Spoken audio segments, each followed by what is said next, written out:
Success and failure are not giant events. They don't just show up.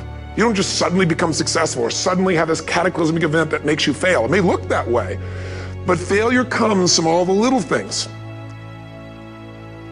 It's failure to make the call. It's failure to check the books. It's failure to say, I'm sorry. It's failure to push yourself to do things physically that you don't want to do. And all those little failures day after day come together until one day some cataclysmic event happens and you blame that. That event happened because you missed all the little stuff. Do you agree with me? And success, by the way, is not some overnight event. It's all these little things. Success is having a vision. Success is making it compelling. Success is really seeing it, feeling it every day with strong enough reasons. Success is feeling the sense that I'm here to grow and I'm here to give something to the world more than just myself. All the little stuff. That's where success comes from. In business, it comes from delivering more than anybody could imagine. All those little things add up. People go, wow, that's who I want to do business with. It's true in any area of your life. The only way to deal with fear that I found in my life is a couple ways. One of those ways is to turn it on itself and ask yourself, what am I afraid of? If I'm afraid of that, I got to be more afraid of what I'm going to miss out on my mission, missing out on who I'm supposed to be. In other words, if you're not getting rid of fear, then use fear. Use fear or it uses you. It's that simple.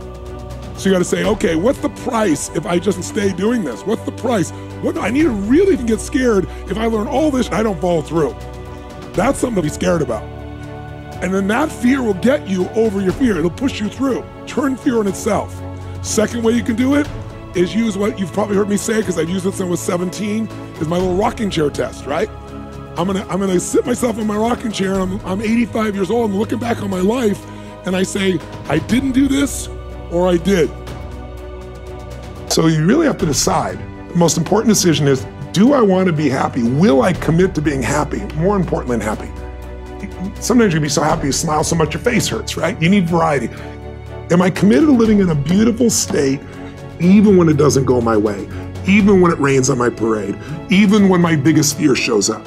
Because I can't control whether your husband or wife will live or die or get sick or leave you or get a divorce. I don't want any of that to happen to any human being. I hate suffering. I do anything I can to help people not suffer. But I can't control that. You can. There are people who have lost their arms, they've lost their sight. There have been people that have been through the most horrific experiences in life, and they found a way to still be happy because they've made the decision that life is too short to suffer. And the way I get out of suffering, I give myself a 90-second rule. It's really simple. I say, look, if I feel myself starting to feel that stress, feeling that pissed offness or upsetness or concern or worry about my kid, whatever, I realize that's not gonna make it better. Life's too short to suffer. And then I just kind of breathe slowly, slow everything down, and I just watch the thought go by and go, look at that crazy thought. Because everybody's had crazy thoughts. Everybody's had the thought, I'm gonna kill that son of a bitch, right? And then you don't kill them because you don't believe that thought. It's the thoughts that are stressful that you believe that mess you up.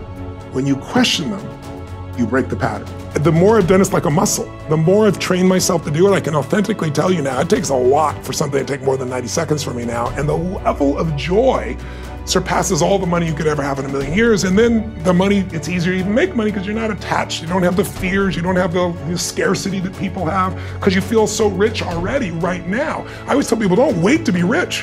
What is that richness? It's abundance, it's joy, it's happiness, it's contribution, it's getting out of yourself. Ultimately, if you're gonna have lasting change in anything, you're really talking about just raising your standards. I mean, I always tell people, if you wanna know how to change your life, I give it to you in 3 words, boring as it sounds: raise your standards. And what does that mean? Corny as it sounds, raise your standards. Oh, thank you for the breakthrough thought, Tony. But think about it. Lasting change is different than a goal. You don't always get your goals, but you always get your standards. Maybe it'll help you is to think about it this way. I try to explain standards to people with a different set of words. Think of it as everybody in life gets their musts. They don't get their shoulds. Right? Think about it. Most people have a list of shoulds, don't they? Don't you have a list of the shoulds, things you should do, you should follow through on? I should lose some weight, I should work out more, I should make more calls, I should respond more rapidly to my email, whatever, you know? I should get into the office earlier, I should be, more confident. Whatever your should list is, people love to have their should list be met, but it's kind of like New Year's resolutions. If it does, it's really exciting, but if it doesn't, which is most of the time, it's a little disappointing, but you kind of know it's not gonna happen. But when you decide something is a must for you, an absolute must, when you cut off any possible, you say, I'm gonna find the way or I'm gonna make the way. Human beings, when they resolve things, when they make a real resolution inside themselves, which is they raise the standard and they make it a must, they find the way. Think about it in your own life. Haven't you had some area of your life where you raise your standard and your life has never been the same? Maybe at one time in your life you smoked cigarettes, or you did something and you did it for years and you kept trying to change it, and kept telling yourself I should. And then one day something happened. Something just clicked you over. Something took you over that kind of tipping point.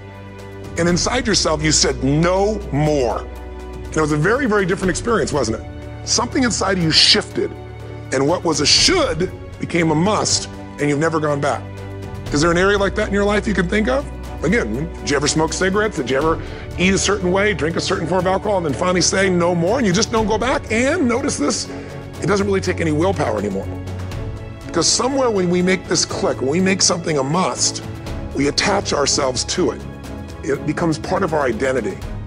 And one thing I've learned in the last, 33 years of working with people from now over 100 countries, 4 million people, is human beings absolutely follow through on who they believe they are.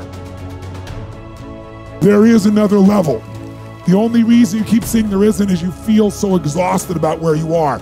But life, the universe, or God is just testing you because there is another level. If this is good, giant jump to excellence, giant start good, poor to good to excellence.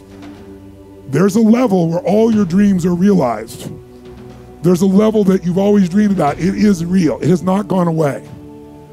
But it takes that extra burst when you think there's nothing left, there's no way, you've tried everything 10 million times and you keep going. It's almost like God is saying, if you keep hitting this wall enough times, I will see that you will not stop, that you are filled with that level of determination, faith, and courage, and then the door opens and you get to that next level. But what most people don't know is, the next level is just 2 millimeters above.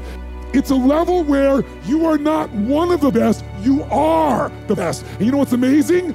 You only have to be 2 millimeters more than everybody else and you get everything. You get the joy, the laughter, the fun, the family, the passion, the economics, the freedom, the spirit. It's all there. What Jerry Maguire called the Quan, baby. All of it.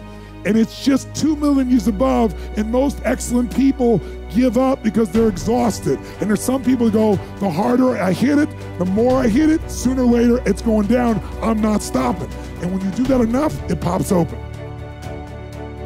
If you get up and you just have no discipline whatsoever, you get no value of anything. Your diets don't work when you don't do them. Exercise doesn't work when you don't do them. But most of the people have some experiences that they want to shift. And once you shift those things, your whole life changes. But life is constant growth. My life isn't here because I went to one seminar one time and now my life is fit for life. I work out, I train my mind, I train my body, and it becomes a lifestyle. It's not just like you're depending upon somebody else. I'm not here to become somebody's guru. I'm not here to give them a gift. I'm here for them to open up their own gifts. And that's really what my work has been. If you find your passion, you're gonna have this tremendous energy. It's sustainable energy. But momentum requires you always do the next thing to keep the momentum going. And the reason you get yourself in a passionate place is so that you change your life, and the only thing that changes your life is making a decision. So while you're in this passionate state, that's where you make decisions. You don't make decisions when you're like, oh, I don't know, what do you think? All right, let's decide.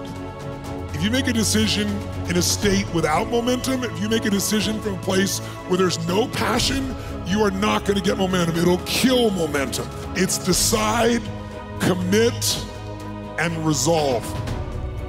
Some of you, in the past, you've gotten momentum, you've gotten passionate, you've even made a decision, but a decision is the first step. Decision is like a war. I gotta do this or that. All right, I'm gonna make myself do this. But commitment is when you now, after you've decided, you commit to do this for the long term. Whether it's hard or easy, doesn't matter. You're doing this. It takes it from this moment and it carries it into the future even when things are difficult. And the third state is resolve. Resolve means it's done. It's like, it doesn't even if you took action, it's done inside you, so it's done out there. There's no question whatsoever.